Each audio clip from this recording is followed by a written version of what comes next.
सकाळी उठल्यावर नेहमीचा प्रश्न, एवढ्या घाईत नाश्त्याला काय करायचं? बाहेरचं खायचं नाही. रोज रोज पोहे उपमा नकोत. आणि हेल्दीही हवं, बरोबर ना? म्हणूनच आज मी तुमच्यासाठी घेऊन आले आहे एकदम सोपी, झटपट आणि खूपच पौष्टिक अशी रेसिपी.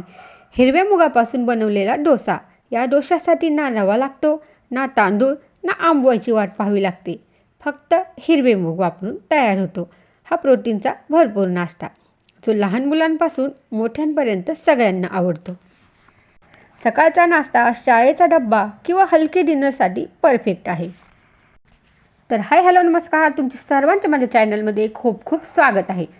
चला तर मग वेळ न घालवता लगेचच आपण रेसिपीला सुरुवात करूया. त्याआधी एक छोटीशी रिक्वेस्ट आहे.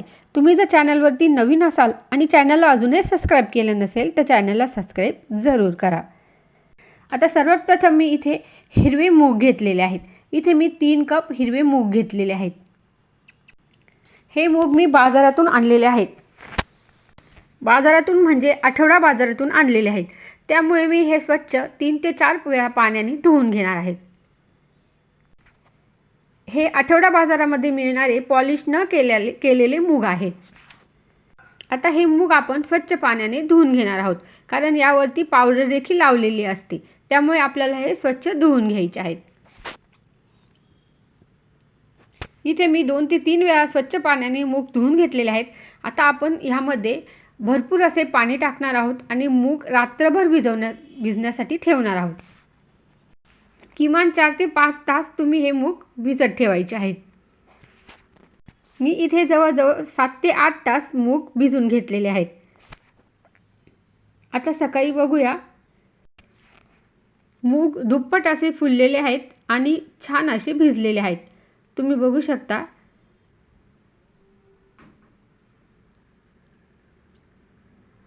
चांगले मूग भिजलेले आहेत. आता सर्व हे मूग आपण निथळून घेणार आहोत आणि मिक्सरला बारीक करून घेणार आहोत. त्याचबरोबर आपण एक इथे पेस्ट देखील तयार करून घेणार आहोत. त्यासाठी इथे मी काही लसूण घेतलेला आहे आणि आवडीनुसार मिरच्या घेतलेल्या आहेत. त्याचबरोबर 1 ते 2 चमचे आपल्याला इथे ओवा घ्यायचा आहे. आपल्याला लसूण आणि मिरचीची पेस्ट तयार करून घ्यायची आहे आणि ओवा आपण नंतर वरतून टाकणार आहोत. तर इथे अशा पद्धतीने सर्व मूग मिक्सरला वाटून घेतलेले आहेत. अशा पद्धतीने आता त्याचबरोबर मिरची आणि लसूणची जी पेस्ट तयार केली होती ती देखील मी आता ह्यामध्ये ॲड करणार आहे. त्याबरोबर थोडे मूग टाकून मी ती पेस्ट तयार करून घेतलेली होती. त्यामुळे ही पेस्ट हिरवी दिसत आहे. थोडे थोडे पाणी टाकून आपण हे सर्व मूग मिक्सरला बारीक करून घ्यायचे आहेत. आता ह्यामध्ये आपण काही मसाले टाकणार आहोत. तर सर्वप्रथम मी इथे अर्धा चमचा हळद घेतलेली आहे.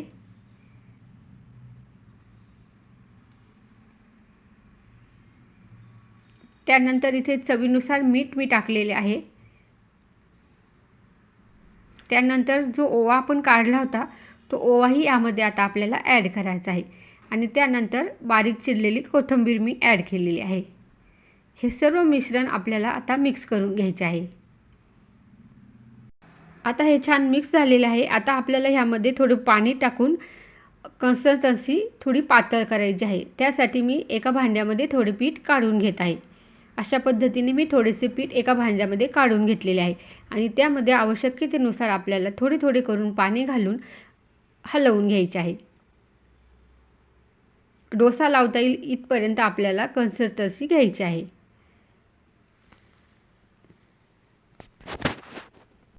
आता ह्या ठिकाणी अशा पद्धतीने थोडे थोडे पाणी ह्यामध्ये मी ॲड करून अशा पद्धतीने मिक्स करून घेतलेले आहे आणि अशा पद्धतीने कन्सिस्टन्सी ठेवलेली आहे.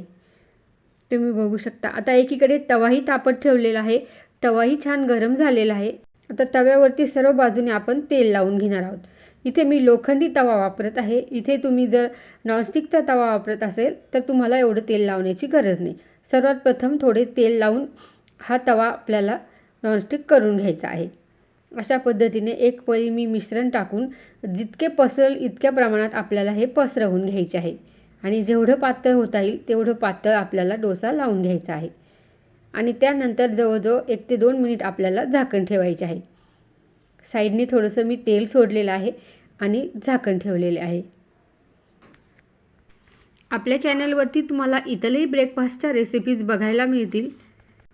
तुम्ही ब्रेकफास्ट रेसिपीज ह्या प्लेलिस्टवर जाऊन इतरही सर्व ब्रेकफास्ट रेसिपीज बघू शकतात. वरती आय बटनवर देखील तुम्ही क्लिक करू शकता. तुम्हाला जर माझे व्हिडिओ आवडत असतील तर लाईक शेअर नक्की करा आणि चॅनलला अजूनही सबस्क्राईब केलं नसेल तर चॅनलला सबस्क्राईब जरूर करा. आता इथे जवळजवळ आपला डोसा वाफलेला आहे. गॅसची फ्लेम मी मीडियम केलेली होती. आता बघूया. एका साईडनी छान असा डोसा तयार झालेला आहे. तुम्ही बघू शकता अजिबात तव्याला कुठेही चिटकलेला नाही आहे. आता मी हा डोसा उलटून घेत आहे. परत थोडंसं तेल सोडून आपल्याला दोन्ही साईडनी हा डोसा शेकून घ्यायचा आहे. इथे मी 2 तवे ठेवलेले आहेत. दुसऱ्या तव्यावर देखील मी डोसा बनवत आहे. तुम्ही बघू शकता दुसऱ्या तव्यावरचा डोसा देखील एकदम छान असा तयार झालेला आहे. अशा पद्धतीने मी बाकीचेही डोसे लावून घेत आहे. इथे आता आपला पौष्टिक हिरव्या मुगाचा डोसा तयार आहे. बाहेरून छान कुरकुरीत, आतून मऊ आणि अगदी हलका. सकाळच्या घाईत काहीतरी हलकं खायचं असेल तर हा डोसा खूपच उत्तम पर्याय आहे. हिरव्या मुगामध्ये भरपूर सारे प्रोटीन्स, फायबर आणि मिनरल्स असतात. म्हणून मुलं, मोठे सगळ्यांसाठी हा एकदम परफेक्ट नाश्ता आहे. चटणीसोबत खा, सॉससोबत खा किंवा नुसताही अप्रतिम लागतो. कशाचीही गरज नाही. चटणीसोबत द्या किंवा रोल बनवून डब्यात द्या. एकदा हा डोसा करून पाहिलात ना तर रोजच्या नाश्त्यातली तुमची नवी आवड नक्कीच तयार होईल. तर असा हा हेल्दी, झटपट आणि अगदी सोप्या हिरव्या मुगाचा डोसा एकदा करून बघा. खूप आवडेल. रेसिपी आवडली असेल तर लाईक शेअर नक्की करा. चॅनलवरती नवीन असाल आणि चॅनलला अजूनही सबस्क्राईब केले नसेल तर चॅनलला सबस्क्राईब जरूर करा. सोबतच बेल आयकॉनही प्रेस करा जेणेकरून अशाच नवनवीन पारंपरिक रेसिपीजचे नोटिफिकेशन तुम्हाला लगेचच पोहोचेल. भेटूया पुन्हा एका नवीन रेसिपीसोबत. तोपर्यंत धन्यवाद.